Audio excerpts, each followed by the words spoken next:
Okay, so let's look at this situation here. So the overall energy here is the Justice card, and the Justice deals with some type of legal situation that is coming through to affect the love relationship for this month. For a lot of you, it could be like, legal issue with the previous spouse, legal issue pertaining separation, contracts, relationship status of a person comes to mind.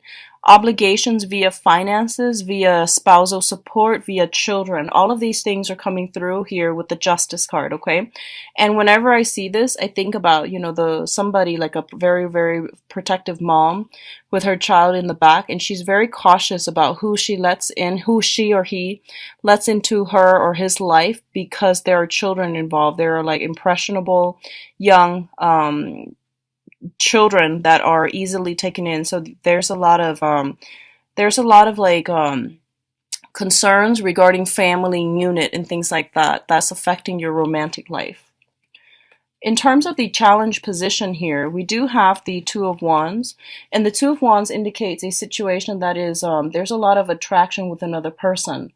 The relationship itself, right now, I don't feel that it is a serious relationship just as of now, just yet. The Two of Wands traditionally indicates a relationship. It's a two card, but there's only one person that's really doing everything that they can or within their power to build a relationship up. And the other person that's supposedly in the relationship is kind of like not aware, not interested, or is not on the same page. As a result, one person is doing a lot of the work and the other person is not like really involved in the picture, okay? This is the beginning of seeing the potential in someone. I see it like starting to date, and I feel like the main challenge is that the other person is just not ready just yet to give you that relationship or that commitment that you're looking for. It could also be you because you're still attached legally to another person, so you're trying to slow down the process. The other card that's showing up in the challenge position here is the Five of Cups in the reverse.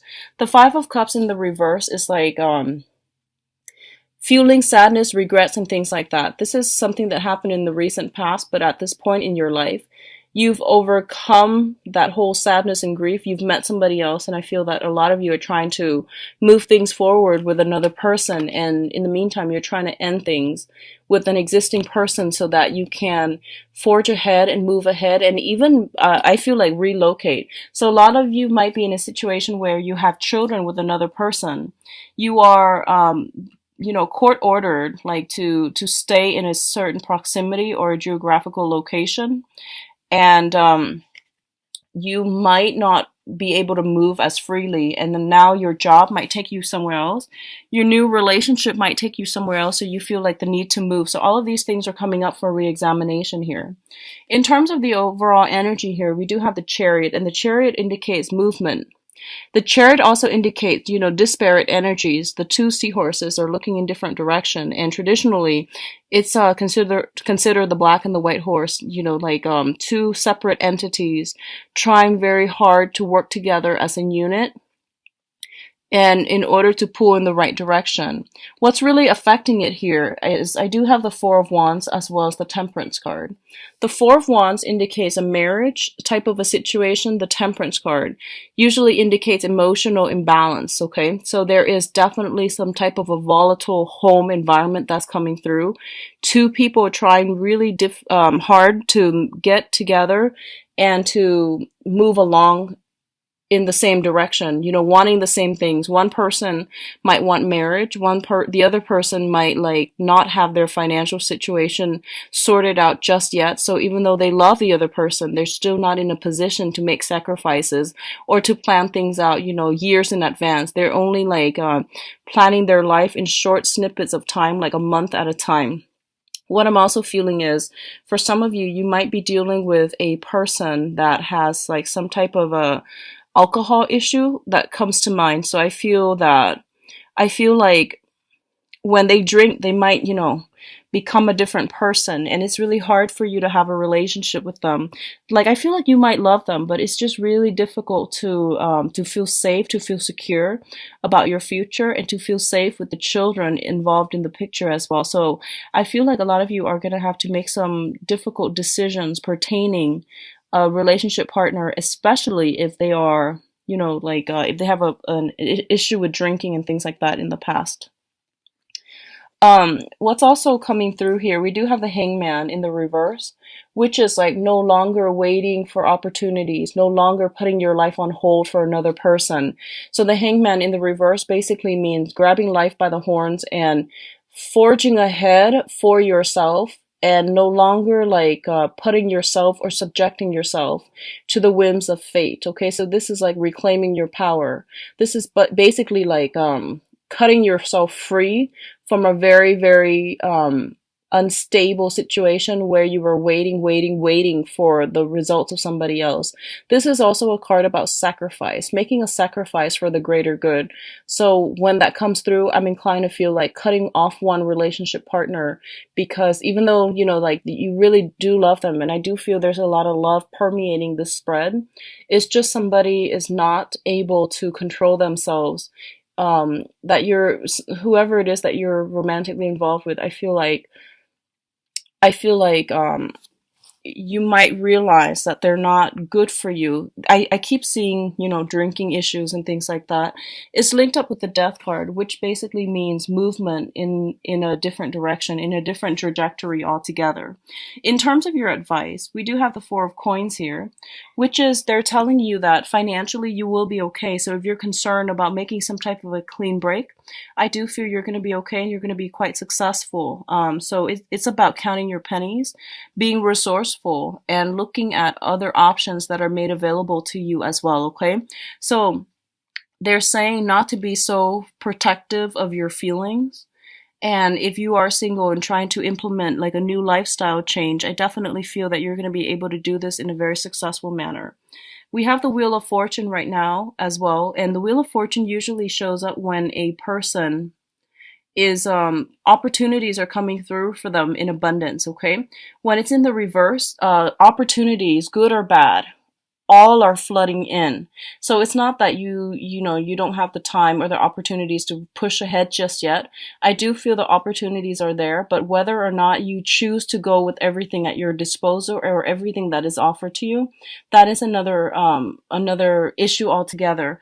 But I do feel that they're saying here that two things cannot start at the same time, okay? That is the overwhelming message for you. So that means cutting some ties with a previous situation first, clearing out that energy, mourning the end of that relationship before something else can come in and before something else can get off the ground. So it's basically telling you with both of these cards, it's like don't like stretch your energy too thin among too many people. Resolve whatever situation is at the root of it first. So that means resolving whatever conflict with one person before you can move on, and have a more successful dating environment. Okay. For others of you with the Hermit, it can simply mean that, especially if you're in a committed partnership. Okay. I feel like if you are in a committed relationship, and especially in a house situation, it is very stable right now. The only problem is you or your partner might be traveling a lot. Somebody might not be getting adequate sleep. There is an element of time difference here where you're not able to talk as much, where, somebody's traveling all the time and the other spouse might be missing the other party. And as a result, you might be forced to do a lot more things on your own to take care of your kids, and you might feel a little bit isolated and alone from your romantic partner. But I definitely feel that it's very stable still. I do have the Happy Home card. I just feel like there's an element of time difference and people not being able to coordinate a time to meet, a time to go on dates, and a time to have fun.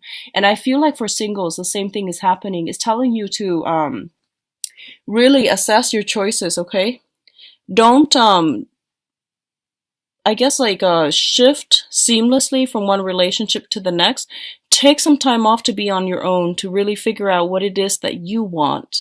And I do feel that's going to make you a more more directed and more purposeful when it comes to seeking the relationship partner that you want in the future. So I feel like you're trying to hold on tight to a situation that you know might not be entirely good for you. So it's telling you, have faith and try to release this situation in a timely manner so that it doesn't affect you energetically and it doesn't block other blessings from coming into your life, okay?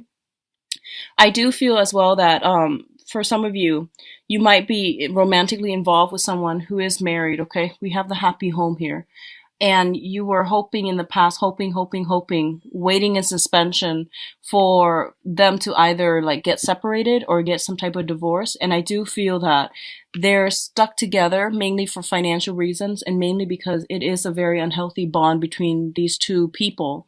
And as a result, this is the month in which you are trying your best to gather the courage to move on and not wait for that other person in the hopes that they are going to leave their existing relationship.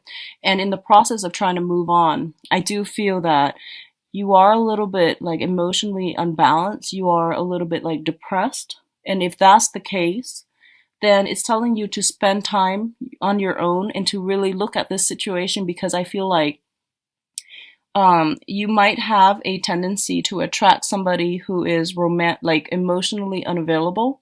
And I feel like this might be a recurring thing, okay? So if this is something that's coming through, I don't feel that it's the person that you're in love with. It's just the idea of wanting somebody and wanting that excitement, that, angst associated with like having a relationship with someone who's not emotionally available. So this is something for you to really reassess because I feel like you might have a recurring thing where you are attracted to, the same type of person and they might not be emotionally available, okay? And it seems like it's a recurring problem, all right?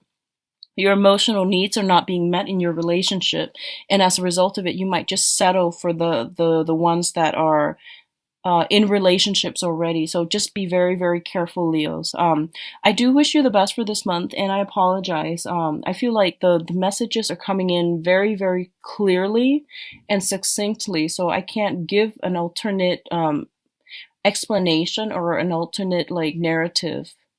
So the reading's a little bit shorter than the other signs, okay? I apologize. Now, I do wish you the best for September. If you'd like a private reading, please visit my website. The information is in the description box below. Take care of yourself. I'll be back for the mid-month reading. Bye-bye.